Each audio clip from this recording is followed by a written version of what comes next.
Welcome to The Collaborative. I'm your host, Sydnee Walker, along with Ryan Ballis. Today, we are joined by Marcus Spears, aka the Big Swagoo. Spears is an NFL analyst for ESPN and began appearing on NFL Live in 2019. Yeah, let's knock it out right quick, man. I got my people watching me. I'm doing a podcast. I'm gonna knock this radio interview out right quick. Let's do it. And I gotta put this disclaimer out there. I'm gonna give my people a shout out. I'm actually about to do a podcast with a lady by the name of Sydnee Walker and Ryan Ballis that run this podcast. So they are literally looking at me on my computer while I'm talking to y'all doing the radio interview. So this is a first, MG Jr.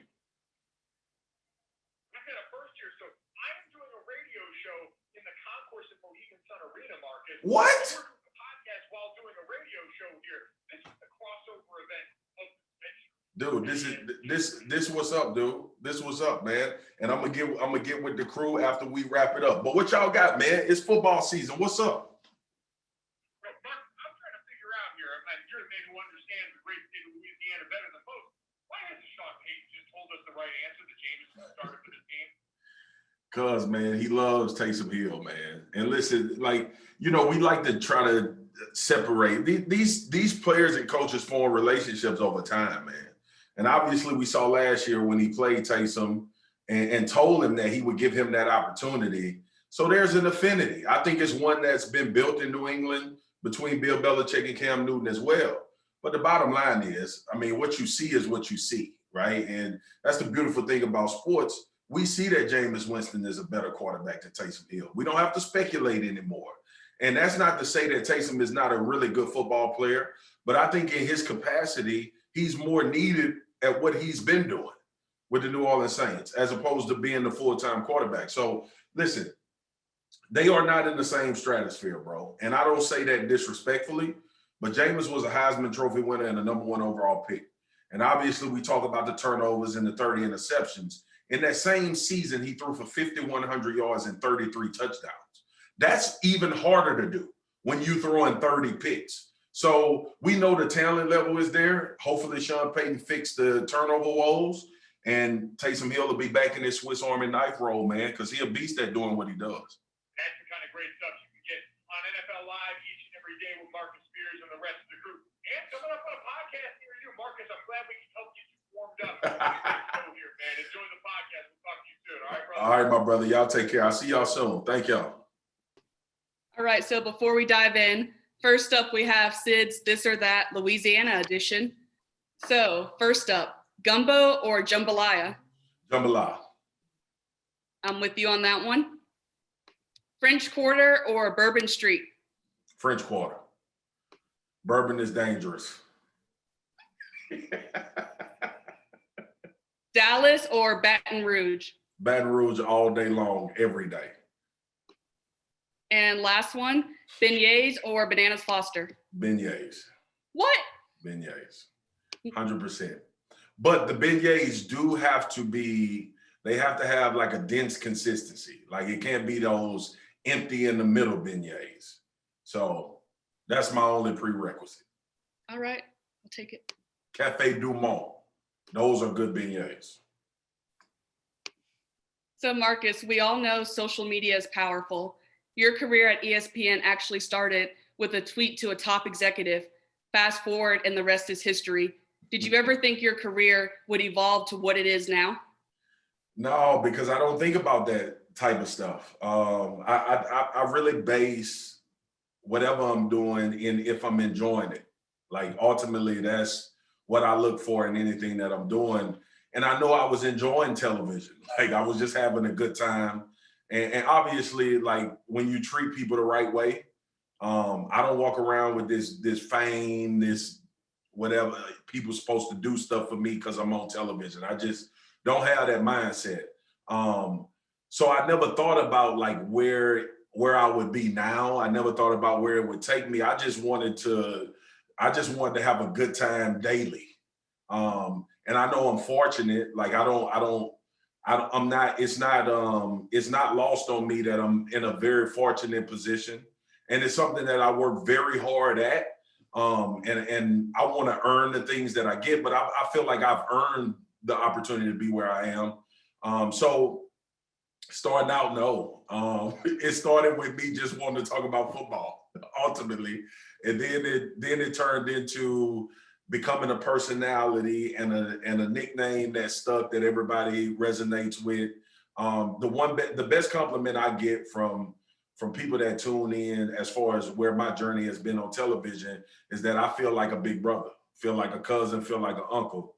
And ultimately, when we talk sports, that's usually who we talking to, our family. So I approach my job that way, and it's taking me where I am. So, and I don't plan on stopping. And to answer your question, I don't know where I'm going next. I just know it better be fun, or I ain't doing it. Amen to that. Yeah. Marcus, I think as best shown through what we just witnessed, you are always being praised for being yourself, both on and off camera.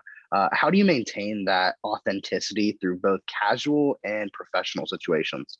Yeah, man. Listen, everybody else taken, man. I only got me. I can only be me. And two, man, I don't have this overall serious approach to life. I simplify it very, very much. The opinions that matter to me are the 5 people that's in this household right now. So I don't get caught up in social media or trying to be somebody that I'm not. I don't get caught up in being with the latest trend and all of that. I got my kids to keep me up on TikTok and all of that type of stuff. But ultimately, I think authenticity is humility. It's really what I think it boils down to. And, my mom taught me growing up, like, you don't have to change your stripes to make other people feel comfortable, right? Like I got a Southern drawl. I'm from the South. I was told in this business that my Southern drawl would limit where I could go. I was told that. But you know what? I didn't give a damn. I was still gonna have a Southern drawl after they told me that. So it really didn't affect my path or how I thought about myself. So, and that's the message that I try to pass along to people, man. The greatest feeling is when you being authentically you and things are working out for you. And I try to always instill that, or have that conversation with people that's up and coming in this business, because ultimately, if you're being somebody else, one day you're gonna forget to be that person, and everybody gonna be like, who the hell is this? So for me, I never want to get caught somebody saying that ain't the Marcus I know. No, you're gonna know me. I'm gonna talk loud. I'm gonna say damn 50 times a day, because that's what I do all the time when I'm at home. And I literally am the person y'all see on camera when I'm on television, other than I'm talking football. And when I'm with my family, I'm talking real life and trying to tell my son how good I was for real in basketball, because he don't believe it. Well, that's definitely a great piece of advice that I think more of us should take with us, to be truly authentic to who we are at the core. No doubt. Moving on to your transition into your current role now, Marcus, what was your first reaction when you learned that you'd be teaming up with people like Mina Kimes, Dan Orlovsky, and Laura Rutledge to bring back NFL Live? What was that first reaction of yours? Dude, I was so excited, man, because, ultimately at ESPN, you want to be a part of your own property. I did Get Up, which is Greeny's show, and First Take, which is obviously Stephen A's show. And you just want to find some real estate. It's tough, it's competitive, but ultimately, I think working with people and being good, what I mentioned before, just being good to people. And Bill Parcells, when I was playing for the Cowboys, told me one thing that resonated with me and sticks with me till this day. When people are looking at you to make a decision, they better know what they're getting. So when I put you on this final roster, and when I put you on this game day roster, I better know what type of football player I'm getting on Sunday. I don't want a guy that can look like an all-pro one Sunday and 7 days later look like the worst football player in the world. So that consistency and the joy of it, and real relationships. And I think that's what resonates with myself, Mina, Dan, and Laura. We actually like each other. And I'm not gonna fool y'all. There's people on shows and television that don't rock with each other when the show go off. But we really do. And I think that helps us tremendously, because as much as I joke on Dan, if a person didn't like me, they'll hate me. Cause I give it out to everybody, man. But we just felt blessed. Like when you asked for the first reaction, blessed, man. And really a sense of like, oh boy, like we have to make this work now. I'm not just going to visit somebody's show, and if it get canceled, that's going to be Green's show got canceled, or Stephen A's show, or PTI with Mike and Tony. Like if NFL Live get canceled, it's because Dan, Marcus, Mina, and Laura did not do a good job. So that onus was placed on us, but we accept that challenge, and they work very, very hard at what they do. We all support each other. And we're okay with disagreeing without it being malicious or without it being personal. And I think that's the way relationships work organically. Yeah, definitely. And we had Laura on actually a little bit ago, but she was great to talk to too. So that's really awesome to kind of get an inside look to y'all synergy and how you guys operate. I think that's super cool. So I listened to a podcast you were on a few years ago, and you mentioned how you went through a transition in your life and decided to put your faith first and really follow Jesus. What did you learn during that experience? And what would you say to others who are going through something similar? For me, going through that process, I was like, this hard. I was like, this hard, man. Cause you live in, and I wasn't a wild man, but I wasn't living, I wasn't fully committed to being, I don't even want to say a Christian, just following God, following the Lord. And I think for me, my transition was more about being a better person for the people around me. And when I started to actually read the Bible instead of reading it because people say you're supposed to read it, and I started reading it because I wanted to read it and learn things. And I took the same approach to when I read books now about learning. I wasn't so judgmental about the Bible. I just took the lessons and was like, yo, there's some pretty dope lessons in here that you need to implement in your life that'll help you on things that you've been struggling with. So my faith walk was, let me say this, I grew up in church, right? When you Black, and most of us live in it, live in poverty, you forced to go to church. You just say you're a Christian. You get baptized at 7 and you don't know what the hell going on. And you're trying to figure out like, okay, everybody crying, everybody happy. They just dipped me in a pool. I feel the same way I felt before I got dipped. And you hear like my mom was in the choir, played the piano. You hear the ladies and the elders in the church saying, "Oh, he's saved, sanctified, and filled with the Holy Ghost now." And I was like, bro, I don't feel none of that. I'm 7. I'm thinking about this plate after church. And as you get older, you start to realize, what sustains me? What's the one constant that's been in my life? And I don't try to, I'm not a preacher. I don't be trying to convert people. I just tell people what sustains me. And the one thing that has never changed in my life, and what I choose to believe, is that God been there every step of the way. People done went away. Coaches done went away. Teammates done went away. You got people don't even talk to their moms, dads, family, friends, all of that. The one constant has remained my faith. And when things didn't look like, it was like, dang, I don't know how this is gonna happen. And it happened, I was like, well, it's some source looking out for me, because it was a lot of times it could have went the other way. So that's just my belief. And the hard transition to that was to transition out of, I'm doing this, I'm making this happen, this is me, it's on my work, it's on my strength, and start realizing like, bro, you could have been dead last night. Like somebody sustained you. So that's how I look at it. Absolutely. And I had to bring Pastor Spears out for the one time. You know it.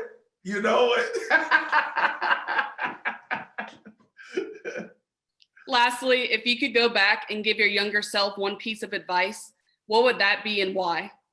Oh,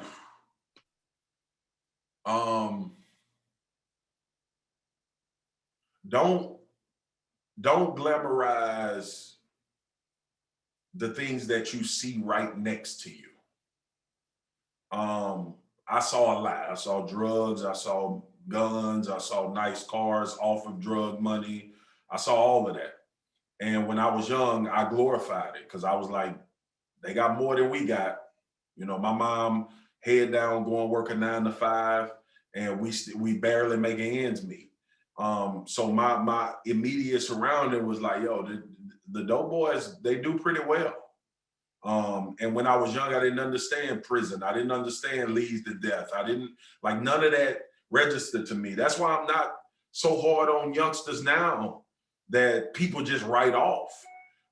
You got to know environment. You got to know the way these kids grew up. You got to understand the type of demons that they fighting, that they've been seeing their entire life, that they may be trying to run for, but that's the only thing that they know. So I would go back and tell my younger self, don't be so enamored with what you see instantly. And the things that are happening in these neighborhoods that you're living in and thinking that's the route you're gonna have. I would also tell my younger self, sports ain't the only way you can be successful. You know, my community, you play football, basketball, you go to college, you're gonna go pro. Like everybody was waiting on the one that was gonna go pro or the one that was gonna make it. But I would tell my younger self, bro, you can do anything you want to do. And you know, we mature, we get older, we see more of the world, and we understand things a little bit better. So I appreciate that question because, you know, for a lot of us, we think we have regrets that were learning experiences, but we label them as regrets. And we don't look at where we are now and realize that situation pushed us to where we are now. So I always, you know, philosophy, communications, whatever it is, I don't look at myself as being deep. I just look at myself as learning and being willing to change my mind about certain things. So those are the two things. Just don't be so enamored with what's going on with you, and don't think that you got to be an athlete to be successful. Yeah, that was amazing. Thank you for being so real about that. Absolutely. I think I speak for myself and Sydnee, Marcus, when I can tell you that this is probably one of the most amazing interviews we've ever done. Some of the best advice that I've ever heard, like fantastic. And my 21st birthday is this Sunday, and I can tell you this is probably one of the most, I can tell you this is probably one of the most fun interviews I have ever done. So from us, sincerely, thank you so much for your time, taking the time out of your busy day to speak with us and giving us a double interview. And you even pronounced my last name right on national radio. So I appreciate you. We appreciate you. Truly, thank you from us. No doubt, family. I appreciate it, man. And look, anytime people give me their time, I'm very gracious and grateful for that. I know that you guys wanted to interview me on a podcast, but I do not take any of y'all time for granted. So salute to y'all. Best of luck. I hope all your dreams work out, all your dreams come true. And remember, if they don't, it's just a lesson, family. Thank you so much, Marcus. It was amazing having you on today. Really enjoyed all the gems and knowledge you dropped. So thank you so much for taking the time. All right, Sid. Take care. I appreciate it, y'all.